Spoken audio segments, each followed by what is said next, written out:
그날 새벽 3시 27분, 저는 인터폰 소리에 눈을 떴어요. 삐삐. 처음엔 꿈인 줄 알았어요. 그냥 돌아 누우려는데 소리가 멈추질 않았거든요.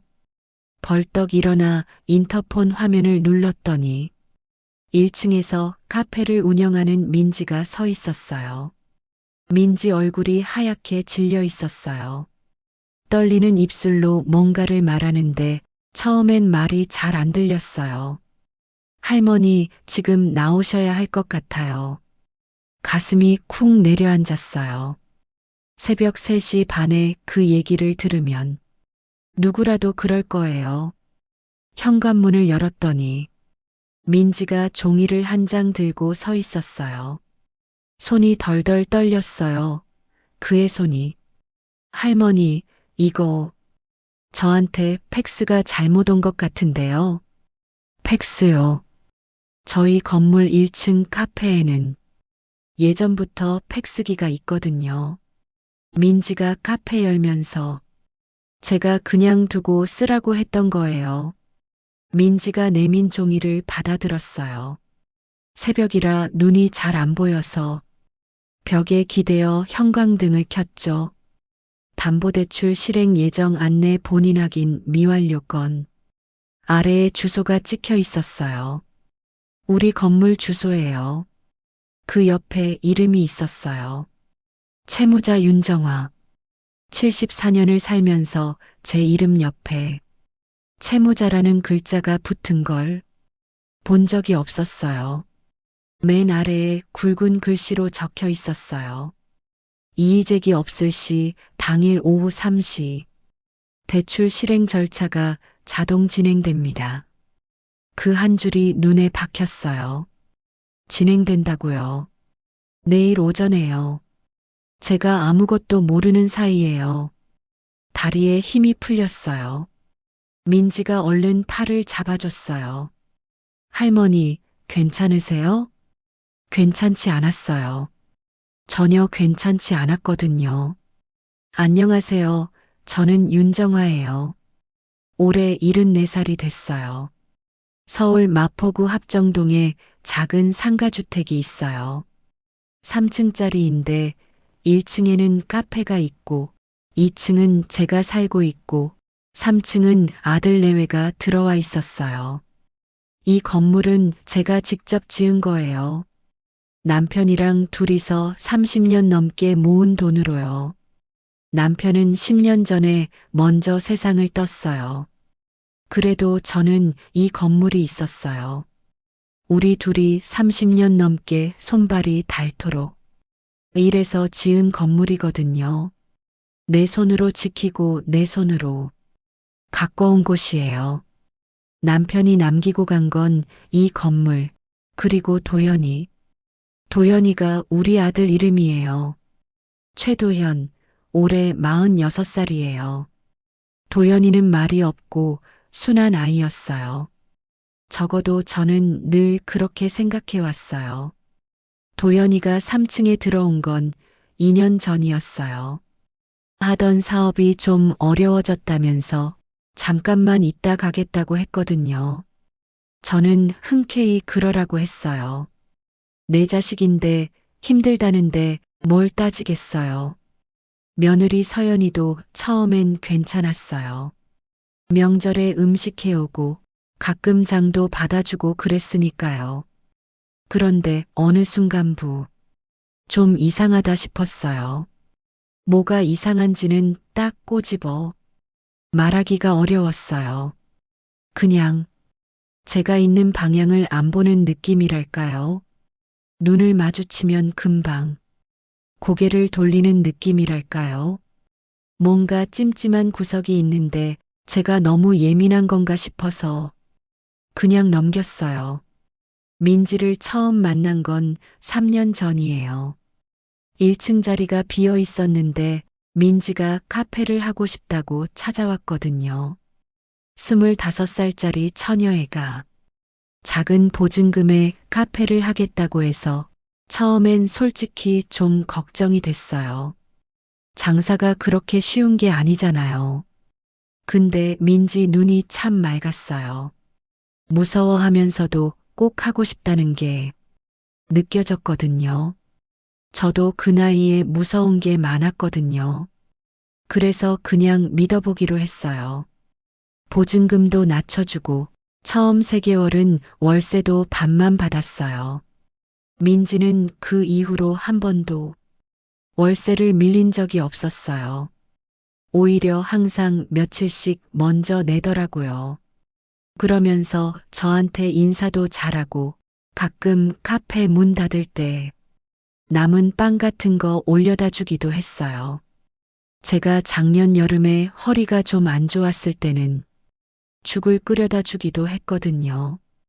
고마운 아이예요, 정말로. 그날 새벽에 민지가 그 팩스를 가져온 것도 그래서였던 것 같아요.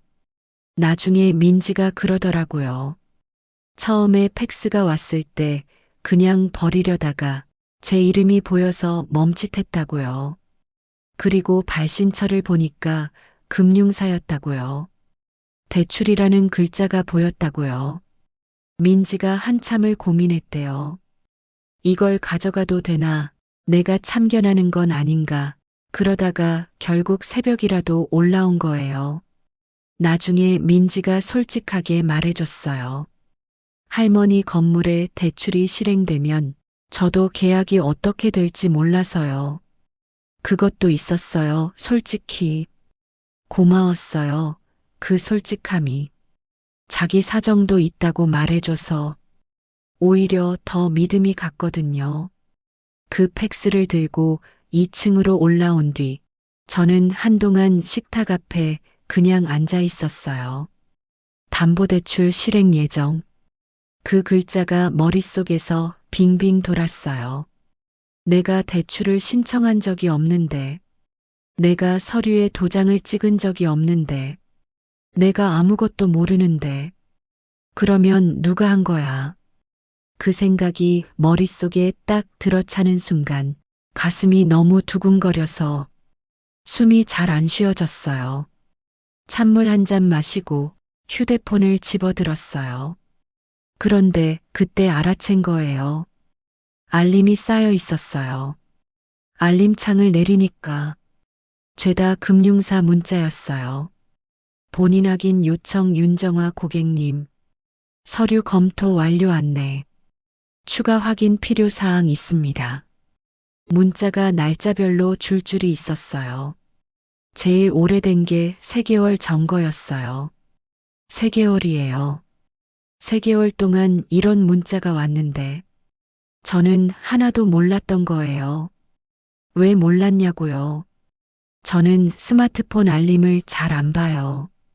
아들이 2년 전에 새 폰으로 바꿔줬는데 메시지함 찾는 것도 한참 걸리고 알림이 어디 뜨는지도 잘 모르거든요. 도연이한테 모르는 거 있으면 물어봤는데 어느 날부터 도연이가 그러더라고요. 엄마, 그런 거 신경 안 써도 돼. 스팸 많아서 그런 거야. 그 말이 그때는 그냥 그런가 보다 싶었어요. 지금 생각하니까 그게 아니더라고요. 날이 밝자마자 저는 3층으로 올라갔어요. 도연이 내외가 아직 자고 있었어요. 벨을 눌렀더니 서연이가 나왔어요. 눈이 붓고 머리가 헝클어진 상태인데 저를 보는 순간 표정이 굳어졌어요. 딱 봤을 때 그게 느껴졌어요. 놀란 게 아니라 당황한 거더라고요. 그 차이가 분명히 있거든요. 어머니, 이 시간에 웬일이세요? 서류 때문에 왔어. 그 한마디에 서연이 눈이 한번 흔들렸어요. 아주 잠깐이었지만 저는 똑똑히 봤어요. 잠시 후 도연이도 나왔어요. 저를 보더니 억지로 웃으면서 그러더라고요. 엄마, 아침부터 무슨 일이야?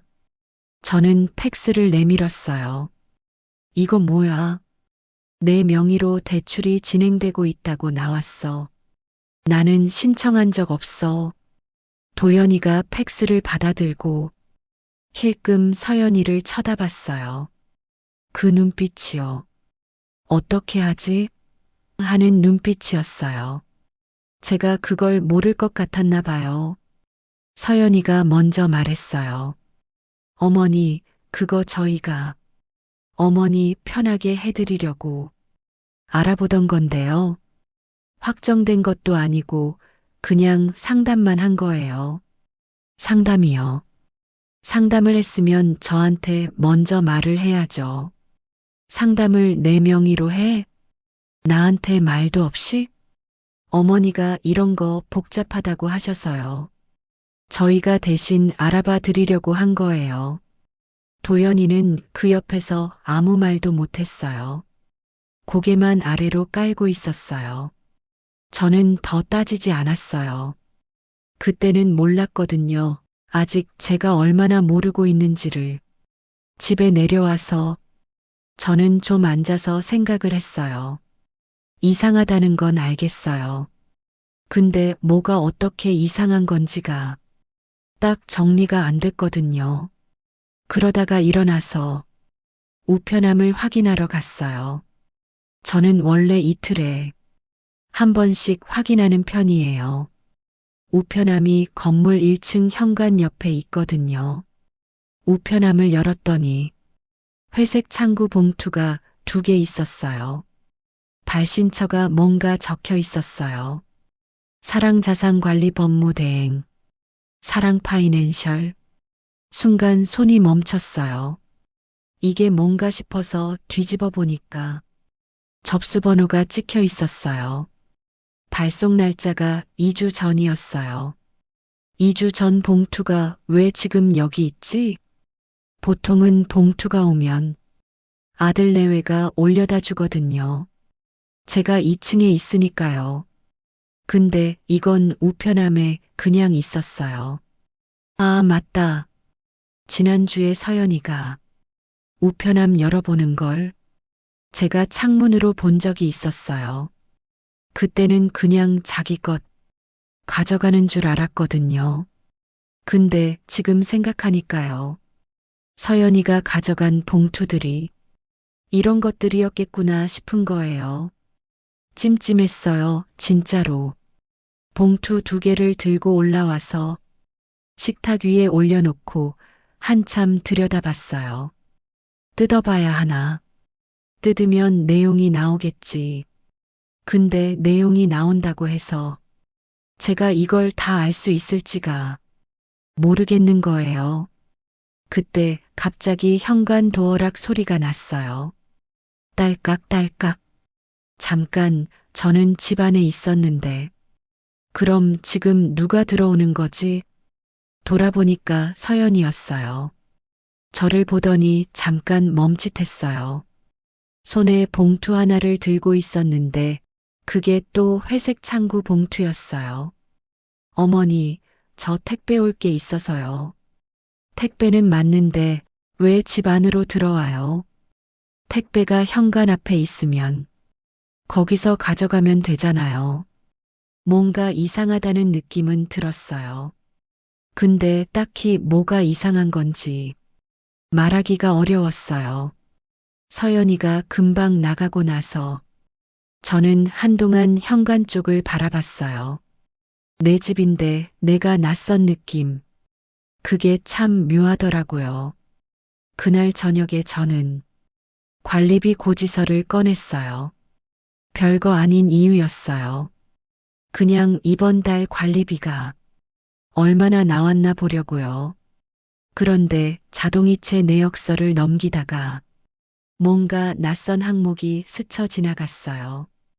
금액은 작았어요. 그냥 넘기려다가 이상하다는 느낌만 남아서 내역서를 식탁 한쪽에 올려뒀어요. 그날 밤에 잠을 못 잤어요. 팩스, 봉투, 알림, 도어락. 하나하나는 다 별거 아닌 것처럼 보여요. 근데 다 모아놓으면 무언가가 이미 꽤 진행된 것 같은 느낌이 드는 거예요. 무섭다기보다는 화가 났어요. 내 집인데, 내 이름인데, 내가 왜 이것들이 낯선 거야. 다음 날 아침에 은행에 가기로 마음먹었어요. 직접 확인하면 되잖아요. 제 이름으로 뭐가 진행되고 있는지 내 눈으로 보면 되는 거잖아요. 그때 저는 아직 몰랐어요. 은행에서 제가 어떤 취급을 받게 되는지를, 그리고 그게 저한테 얼마나 큰 상처가 될지를. 다음 날 아침 일찍 일어났어요. 잠을 제대로 못 잤거든요. 뒤척이다가 결국 새벽 5시에 눈을 떴어요. 창밖이 아직 어두웠어요. 겨울 새벽이라 바람 소리만 들렸어요. 세수하고 옷을 챙겨 입었어요. 은행은 9시에 열리니까 아직 시간이 있었는데 그냥 앉아서 기다리기가 싫었어요. 팩스 용지를 다시 꺼내서 봤어요. 담보대출 실행 예정 안내 본인 확인 미완료 건. 그 아래 작은 글씨로 한 줄이 더 있었어요. 실행 예정일 오후 3시. 오늘이에요. 오늘 오후에 진행된다는 거예요. 미완료라고 했으니까 아직 완전히 끝난 건 아니라는 거잖아요. 그 생각이 그나마 위안이 됐어요. 은행에 가면 뭔가 알 수 있을 거야. 막을 수 있을 거야. 그때는 그렇게 믿었어요. 우리 동네 은행은 걸어서 10분 거리예요. 9시 5분쯤 도착했는데 이미 사람이 꽤 있었어요. 번호표를 뽑았어요. 한 10분이면 되겠다 싶어서 입구 쪽 의자에 앉아서 기다렸어요. 그런데 생각보다 오래 걸렸어요. 한 번호마다 한참씩 걸리더라고요. 기다리면서 저는 머릿속으로 계속 정리를 했어요. 뭘 어떻게 물어봐야 하지? 내 명의로 대출 신청이 됐다고 그게 맞는지 확인해 달라고 하면 되나? 그러면 바로 알 수 있으려나? 40분 가까이 걸렸어요. 창구로 갔어요. 유리병 너머에 젊은 직원이 앉아 있었어요. 이름표가 달려 있었는데 뭐라고 쓰여 있는지는 잘 안 보였어요. 어떻게 오셨어요? 제 명의로 대출 신청이 됐다는 연락을 받았어요. 제가 직접 신청한 게 아닌데 확인을 좀 해주실 수 있나요? 직원이 화면을 보면서 뭔가를 쳤어요. 성함이 어떻게 되세요? 윤정아요. 주민등록번호 앞자리 불러주세요. 불러줬어요. 직원이 또 뭔가를 쳤어요. 그러다가 화면을 보는 표정이 살짝 바뀌었어요. 뭔가 나왔구나 싶었어요. 고객님, 혹시 공인인증서 가지고 계세요? 아니면 본인 확인 앱이요. 그게 잘 모르겠어요. 아들이 폰을 바꿔줬는데 그런 게 깔려 있는지 제가 잘 몰라서요. 직원이 잠깐 저를 봤어요. 그 눈빛이 기억나요. 나쁜 사람이 아니에요. 그 직원은. 그냥 그게 느껴지는 눈빛이 있어요. 아, 이분은 이런 거 잘 모르시는구나. 그 눈빛이었어요. 고객님, 본인 확인이 안 되면 저희가 조회를 해드리기가 좀 어렵거든요. 왜요? 내 이름으로 조회하는 건데 내가 왔으면 되는 거 아니에요? 신분증은 가져오셨어요? 네, 있어요. 신분증을 내밀었어요. 직원이 받아서 보더니 이번에는 다른 걸 물어봤어요. 혹시 고객님 명의로 등록된 전화번호로 인증 문자 받으실 수 있어요? 문자는 오는데 인증이라는 게 어떻게 하는 건지. 직원이 잠깐 말을 멈췄어요. 그리고 이렇게 말하더라고요. 고객님, 이런 건 좀 복잡할 수 있어서요. 가족분이랑 같이 오시는 게 나을 것 같아요. 아드님이나 따님 계시면 같이 오시면 수월하게 도와드릴 수 있는데요. 말이 끝나기도 전에 직원 손이 이미 마우스로 넘어가 있었어요.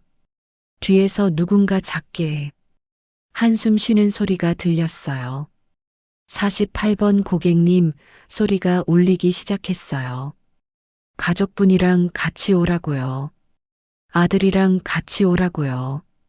저는 그 말을 듣는 순간 뭔가가 가슴 한가운데를 탁 치는 느낌이 들었어요. 아들이 연루된 것 같아서 혼자 온 건데 그 아들이랑 같이 오라고요. 아무 말도 못했어요. 직원은 이미 다음 화면으로 넘어가고 있었어요. 다음에 가족분이랑 다시 오시거나 아니면 저희 고객센터에 전화하셔서 절차 안내 받으시는 게 좋을 것 같아요. 그게 다였어요. 유리병 너머에서 직원이 다음 번호를 누르는 소리가 들렸어요. 48번 고객님. 저는 그 자리에 서 있었어요. 번호표를 아직 손에 쥐고 있었어요. 47번이라고 쓰인 종이 다리에 힘이 빠지는 느낌이 들었어요. 어디 앉아야겠다 싶어서 뒤를 돌았는데 의자까지 몇 발자국이 그렇게 멀게 느껴졌어요. 앉았어요. 주변의 사람들이 다 각자 볼일 보고 있었어요. 아무도 저를 보지 않았어요. 그게 더 이상하게 서러웠어요. 누가 저를 본 것도 아니고 누가 저한테 나쁘게 한 것도 아닌데 그냥 모르시는 것 같으니까 가족이랑 같이 오세요. 그 한마디가 그렇게 오래 남더라고요. 내가 늙었다는 이유로, 내가 혼자 왔다는 이유로 내 이름으로 된 일인데 내가 직접 알 수가 없는 거예요. 내 통장이고 내 건물이고 내 도장인데 그 이름의 주인인 내가 확인조차 할 수 없는 사람이 된 거예요. 번호표를 꼭 쥐었다가 손바닥 안에서 구겨지는 게 느껴졌어요. 가방 안에 밀어 넣었어요. 그리고 일어섰어요. 울면 안 된다고 생각했어요. 여기서 울면 진짜 아무것도 못하게 될 것 같았거든요. 은행에서 나와서 바로 집으로 안 갔어요. 건물 근처 공원 벤치에 잠깐 앉았어요. 겨울이라 바람이 차가웠는데 그게 오히려 좀 나았어요. 머리가 좀 식었거든요. 근데 손이 계속 떨렸어요. 멈추려고 무릎 위에 올려놨는데도 그랬어요. 수첩을 꺼내서 뭔가 적으려고 했는데 글씨가 삐뚤어졌어요. 평소에 이런 적이 없는데 그러다가 혼자 이런 생각을 했어요. 내가 뭘 잘못한 건가? 이 집을 지은 게 잘못인가? 도연이를 그냥 믿은 게 잘못인가? 그 생각이 들자 또 눈이 뜨거워졌어요. 근데 울면 안 된다고 생각했어요. 지금 울어버리면 다시 3층 문을 두드릴 힘이 사라질 것 같았거든요. 한참 있다가 마음이 조금 가라앉았어요. 그때 생각했어요. 울지 말자. 대신 적어두자. 핸드백 안에 수첩이 있었어요. 손자 학교 행사 적어두던 작은 수첩이었어요. 꺼내서 오늘 있었던 일을 적기 시작했어요. 팩스 날짜, 발신처, 접수번호, 금융 알림 문자 첫 번째 문자 날짜, 우편함 봉투 발신처 이름, 접수번호, 관리비 내역서, 낯선 항목, 은행 방문 직원이 한 말, 적으면서 마음이 조금 가라앉았어요. 흩어져 있던 것들이 한 줄씩 줄을 서는 느낌이었거든요. 이 굴욕을, 이 서러움을 그냥 품고만 있으면 안 되겠다 싶었어요. 기록해야겠다고 생각했어요. 집에 돌아오는 길에 카페 앞을 지나쳤어요. 민지가 카운터 안에서 뭔가를 정리하고 있었어요. 저를 보더니 얼른 나왔어요. 할머니, 어디 다녀오셨어요? 고개를 끄덕였어요. 민지가 제 얼굴을 보더니 말을 잇지 못했어요. 그냥 그러더라고요. 할머니, 잠깐 들어오세요.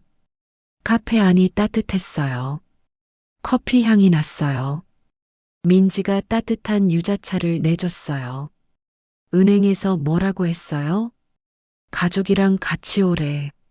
민지가 입술을 꽉 다물었어요. 할머니, 저 사실 더 말씀드려야 할 게 있어요. 고개를 들었어요. 민지가 카운터 아래쪽에서 뭔가를 꺼냈어요. 작은 블루투스 이어폰 케이스였어요. 지난주에 계단 올라가다가 3층에서 통화 소리가 들렸어요. 이어폰이 켜져 있었는데 자동으로 저장이 됐더라고요. 저는 한동안 민지를 봤어요. 뭐가 녹음됐어? 민지가 말없이 이어폰을 꺼내서 폰에 연결했어요. 화면을 한번 누르고 저를 봤어요. 이어폰에서 잡음이 먼저 흘러나왔어요. 저는 숨을 멈췄어요. 처음엔 바람소리, 발소리, 그러다가 목소리가 들렸어요. 서연이 목소리였어요. 그러니까 이번 주 안에 끝내야 한다고요. 본인 확인 한 번만 더 넘기면 자동으로 진행된다고 했잖아요.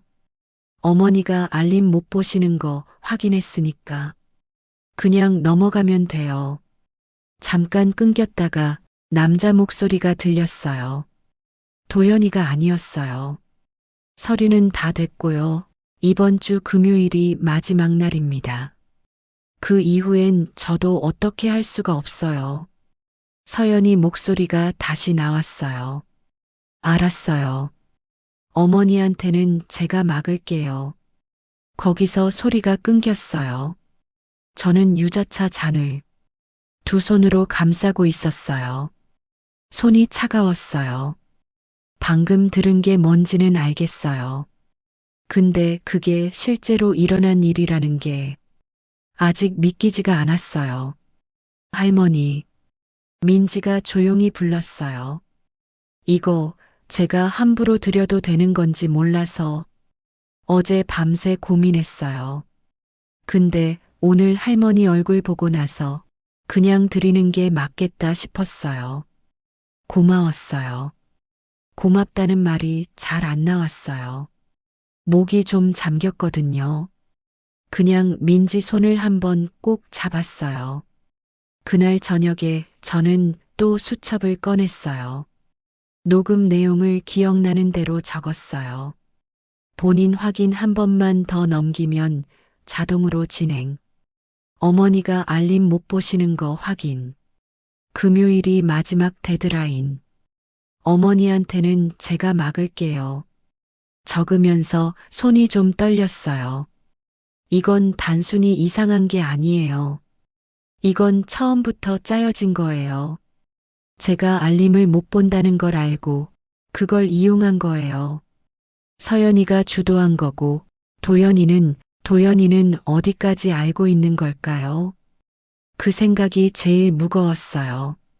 아들이 몰랐기를 바라는 마음이 있었어요. 근데 동시에 몰랐을 리가 없다는 생각도 들었거든요. 그 사이 어딘가에서 저는 한참 멈춰 있었어요. 다음 날 아침에 3층 문을 두드렸어요. 서연이가 나왔어요. 저를 보는 눈빛이 어제랑 달랐어요. 뭔가를 알아챈 것 같은 눈빛이었어요. 저는 그냥 말했어요. 서연아, 내 명의로 진행 중인 대출건 나한테 다 얘기해줘. 서연이가 잠깐 침묵했어요. 그러다가 반쯤 열린 문에 기대면서 이렇게 말했어요. 어머니, 그게 어머니를 위한 거예요. 건물 리모델링 하면 임대료도 올리고 수익도 더 나오잖아요. 그 자금을 마련하려고 알아본 거거든요. 어머니를 위한 거라고요. 내가 원한 적 있어? 내가 리모델링 하고 싶다고 한 적 있어? 어머니가 워낙 복잡한 걸 싫어하셔서 저희가 먼저 다 알아봤어요. 목소리가 참 자연스러웠어요. 흔들리지도 않았어요. 그 자연스러움이 더 무서웠어요. 그럼 왜 나한테 말을 안 했어? 말씀드리려고 했는데 타이밍을 못 잡아서요. 그때 도연이가 방에서 나왔어요. 저를 보자마자 시선이 왼쪽 벽으로 흘렀어요. 제 눈을 단 한 번도 보지 않았어요. 엄마 있잖아. 서연이 말이 맞아. 우리가 엄마 힘들게 하려던 게 아니라, 힘들게 하려던 게 아니라면 내 도장은 왜 썼어? 도연이가 입을 다물었어요. 서연이가 빠르게 끼어들었어요. 어머니, 도장은 그냥 형식적인 거예요. 실제로 실행된 것도 아니고요. 형식이라도 내 허락 없이 쓰면 안 되는 거야. 서연이 얼굴에 뭔가가 지나갔어요. 당황이라기보다는 계산하는 표정이었어요. 그리고 이렇게 말했어요. 어머니, 너무 예민하게 반응하시는 것 같아요. 저희가 어머니 몰래 나쁜 짓 한 것처럼 몰아가시면 도연이가 너무 상처받거든요. 이러시면 저희가 어머니 도와드리기가 어려워요. 도연이가 상처받는다고요. 저는 아무 말도 하지 않았어요. 딱 한마디만 하고 돌아섰어요. 나 내려가서 생각 좀 할게. 2층으로 내려와서 문을 닫았어요. 등이 문에 닿는 느낌이 들었어요. 한동안 그냥 거기 서 있었어요. 서연이가 한 말이 머릿속에서 맴돌았어요. 도연이가 상처받아요. 제가 피해를 입은 상황인데 도연이 상처를 걱정하라고요. 이 집에서 제일 마음이 약한 사람이 저인 것처럼, 제일 예민한 사람이 저인 것처럼 말하는 방식이었어요. 저는 그 방식을 이제 알겠더라고요. 그날 저녁에 민지한테 문자를 보냈어요. 민지야, 그 녹음 파일 나한테도 보내줄 수 있어? 민지한테서 바로 답장이 왔어요. 네, 할머니. 방금 보냈어요. 혹시 필요하면 원본도 제가 보관할게요. 파일을 받아서 폴더에 저장했어요. 그리고 수첩을 다시 펼쳤어요. 우편함 봉투, 접수번호, 금융 알림 문자, 날짜별, 녹음 파일, 관리비 내역서, 서연이 오늘 한 말, 하나씩 줄을 세웠어요. 이것들을 들고 가면 돼. 울거나 애원하는 게 아니라 이걸 들고 가서 말하면 되는 거야. 그 생각이 들자 마음이 좀 단단해졌어요. 그날 밤 도연이한테서 문자가 왔어요. 엄마, 나 사실 다 잘못됐다는 거 알아. 미안해. 근데 서연이가 하도 몰아붙여서 나도 어떻게 해야 할지 모르겠어서 한참 봤어요. 답장을 어떻게 해야 할지 모르겠더라고요. 불쌍하다는 생각이 들었어요. 동시에 화가 났어요. 어떻게 할지 몰랐다고요. 몰랐으면 엄마한테 말을 했어야지. 그게 왜 그렇게 어려웠어? 답장을 보내지 않았어요. 화면이 천천히 어두워졌어요. 저는 그걸 그대로 내려놓았어요. 수첩을 덮고 불을 껐어요. 내일 할 일이 생겼어요.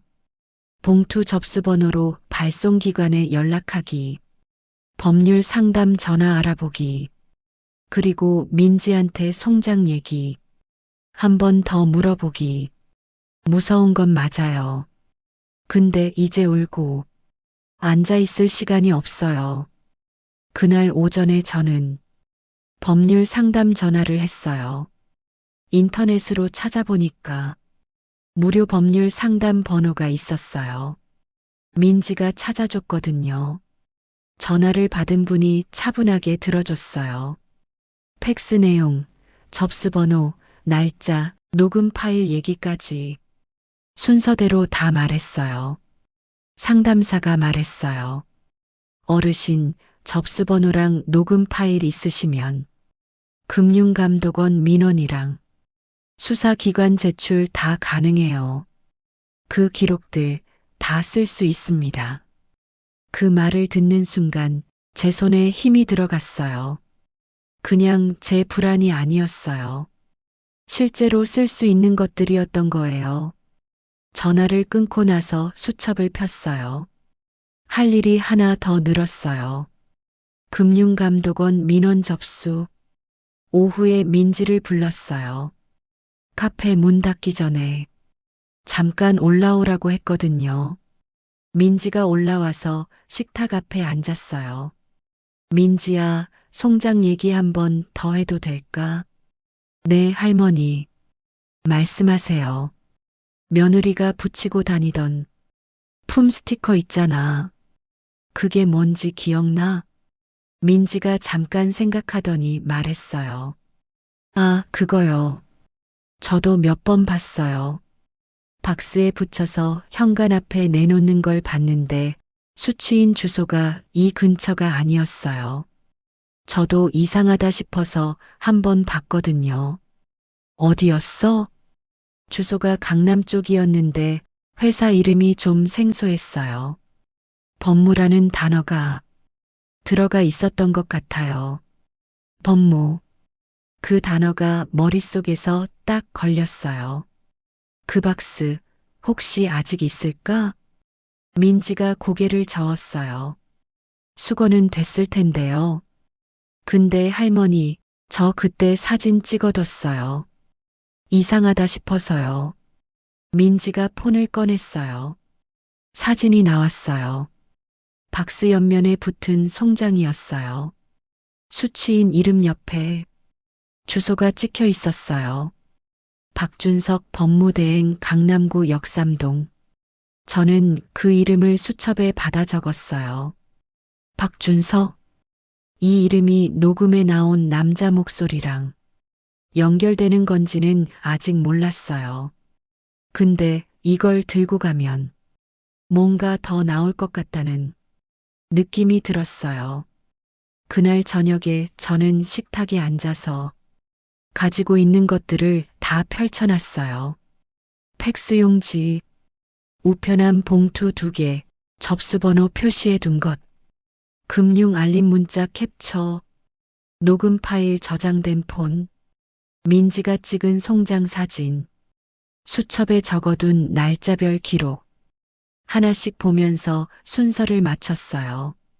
3개월 전 금융사 첫 문자, 2개월 전 우편함 봉투 1차 발송, 한 달 전 서연이 우편함 가로채는 거 제가 목격, 2주 전 봉투 2번째 발송, 접수번호 확인, 지난주 민지 계단에서 통화 녹음, 그제 새벽 팩스 도착, 민지가 문 두드림, 어제 은행 방문, 직원한테 거절당함, 오늘 법률 상담, 송장 사진 확보, 줄을 세워보니까 보였어요.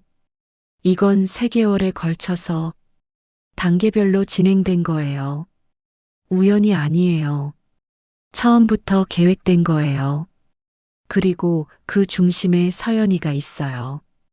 도연이는 알면서 외면했고요. 손이 좀 떨렸어요. 근데 이번엔 무서워서가 아니었어요. 이제 올라가도 되겠다 싶어서였어요. 다음 날 아침에 3층으로 올라갔어요. 도연이 내외가 둘 다 있었어요. 문을 두드렸더니 서연이가 나왔어요. 저를 보더니 표정이 굳었어요. 어머니, 또 무슨 일이에요? 얘기 좀 하자. 도연이도 같이 거실로 들어갔어요. 도연이가 소파에 앉아 있었어요.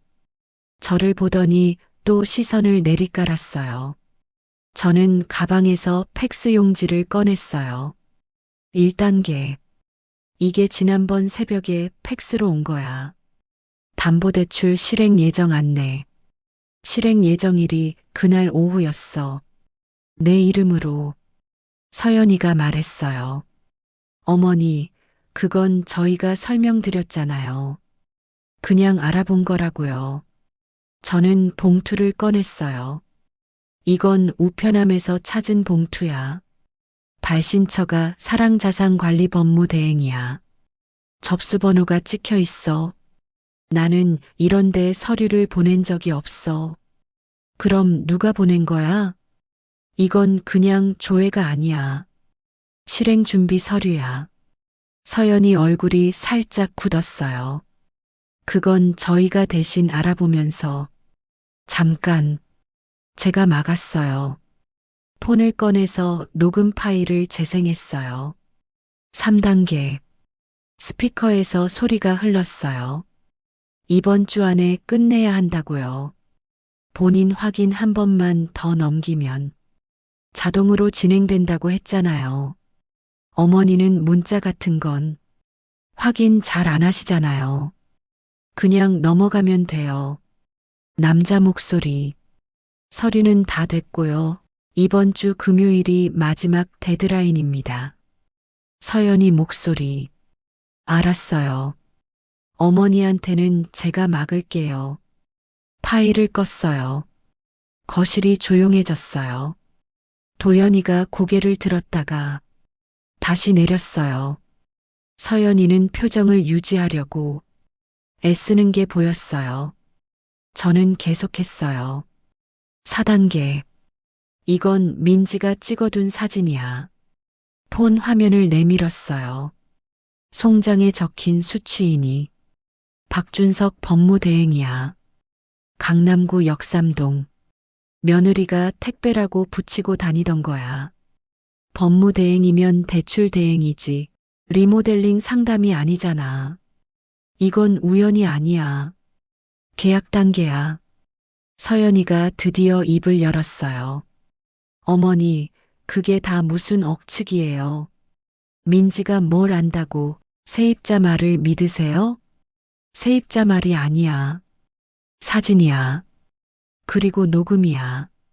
그리고 접수번호야. 억측이면 반박해봐. 뭐가 틀렸어? 서연이가 입을 다물었어요. 도연이가 손으로 얼굴을 감쌌어요. 저는 마지막으로 수첩을 꺼냈어요. 5단계.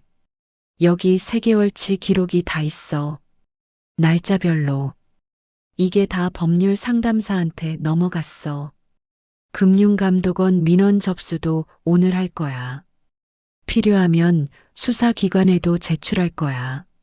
서연이가 처음으로 목소리가 흔들렸어요. 어머니, 잠깐만요. 저희가 잘못 판단한 건 맞는데 그렇다고 신고까지 하실 필요는. 서연아. 저는 처음으로 며느리 이름을 불렀어요. 천천히. 내가 이 집을 30년 넘게 지켰어. 남편이랑 둘이서 그 집을 내 아들 내외가 내 몰래 담보로 넘기려 했어. 내가 늙었다고. 내가 알림을 못 본다고. 그걸 이용한 거잖아. 서연이가 아무 말도 못했어요. 도연이가 그때 울음을 터뜨렸어요. 엄마, 나 진짜 미안해. 내가 막았어야 했는데. 서연이가 자꾸 괜찮다고 해서 저는 도연이를 봤어요. 불쌍했어요. 진짜로. 근데 불쌍하다는 감정이랑 용서한다는 감정은 다른 거더라고요. 도연아, 나는 너를 형사 고소하지 않을 거야. 도연이가 고개를 들었어요. 대신 이 집에서 나가줘. 그리고 상속 포기 각서 써줘. 서연이는 내 건물 관련 어떤 서류에도 다시는 이름이 올라오면 안 돼. 접근 금지 조건도 걸 거야. 서연이가 말했어요. 어머니, 그건 너무. 변호사한테 이미 물어봤어. 가능하다고 했어. 아직 변호사를 직접 만난 건 아니었어요. 근데 법률 상담 전화에서 가능하다고 했으니까 필요하면 진짜로 할 생각이었어요. 서연이가 더 이상 말을 잇지 못했어요. 방안이 조용해졌어요. 도연이가 낮게 말했어요. 엄마 말대로 할게. 그날 오후에 저는 민지한테 내려갔어요. 카페 안이 한산했어요. 창가 자리에 앉았어요. 민지가 아무 말 없이 커피를 내왔어요. 한 모금 마셨어요. 할머니, 어떻게 됐어요? 다 얘기했어. 민지가 눈이 동그래졌어요. 어떻게 됐어요? 아들이 각서 쓰기로 했어. 민지가 한참 저를 보다가 그냥 고개를 끄덕였어요. 잘하셨어요, 할머니. 잘했는지는 모르겠어요. 아들한테는 미안한 마음이 남아요. 그 마음이 완전히 없어지지는 않더라고요. 근데 미안한 마음이랑 내 집을 지키는 일이랑은 같이 갈 수 있는 거더라고요. 한 달 뒤에 각서가 완성됐어요. 도연이와 서연이는 3층에서 나갔어요. 서연이는 마지막 날까지 한마디도 안 했어요. 엘리베이터에서 마주쳤는데 눈도 안 마주쳤어요. 도연이는 나가면서 한번 돌아봤어요. 뭔가 말하려다가 그냥 고개를 숙이고 나갔어요. 저는 그 뒷모습을 한참 봤어요. 박준석 쪽은 금융감독원 민원과 수사기관 제출로 절차를 막기 시작했어요. 한 번에 멈춘 건 아니었어요. 서류 확인만 3주가 걸렸고 보안 요구가 2번 더 왔어요. 그러고 나서야 대출 절차가 전면 중단됐어요. 접수번호 하나가 실마리가 됐어요. 거기서 서류 발송 경로, 수수료 정산 내역, 대행 계약서까지 줄줄이 따라 나왔거든요. 제 이름으로 진행됐던 담보대출은 완전히 무효 처리됐어요. 3층이 비고 나서 저는 그 공간을 한동안 그냥 뒀어요. 뭘 해야 할지 바로 결정하고 싶지 않았어요. 그러다가 어느 날 민지가 올라왔어요. 할머니, 저 드릴 말씀이 있어요. 뭔데? 1층 카페 좀 넓히고 싶은데요. 3층을 게스트하우스나 공유 오피스로 바꾸면 저도 운영을 좀 도울 수 있거든요. 할머니랑 같이 해볼 수 있을 것 같아서요. 저는 민지를 봤어요. 27살이에요. 겁이 많으면서도 눈이 맑은 애예요. 같이 하면 내가 더 힘들어지는 거 아니야? 아니요, 저는 괜찮아요. 할머니가 옆에 계시면 든든하거든요. 든든하다고요. 그 말이 참 오래 남았어요. 저한테 그 말을 해준 사람이 이 나이에 생겼거든요. 생각해 볼게. 그랬더니 민지가 씩 웃었어요. 봄이 왔어요. 카페 창가에 햇살이 들어왔어요. 저는 요즘 오전에 한 번씩 1층에 내려가요. 민지가 내주는 커피를 마시면서 창 밖을 보는 게 일과가 됐거든요. 3층은 지금 공사 들어가 있어요. 민지 친구가 인테리어를 맡았는데 생각보다 빠르게 진행되고 있어요. 그날 새벽에 인터폰이 울렸을 때 저는 다 잃는 줄 알았어요. 집도, 이름도, 가족도. 근데 잃은 건 하나예요. 가족이라고 믿었던 사람들. 그리고 얻은 건 하나예요. 내가 내 이름을 직접 지켰다는 것. 그게 이 나이에 제가 배운 거예요. 내 이름은 내가 지킨다. 이번에는 아무도 대신하지 않게요.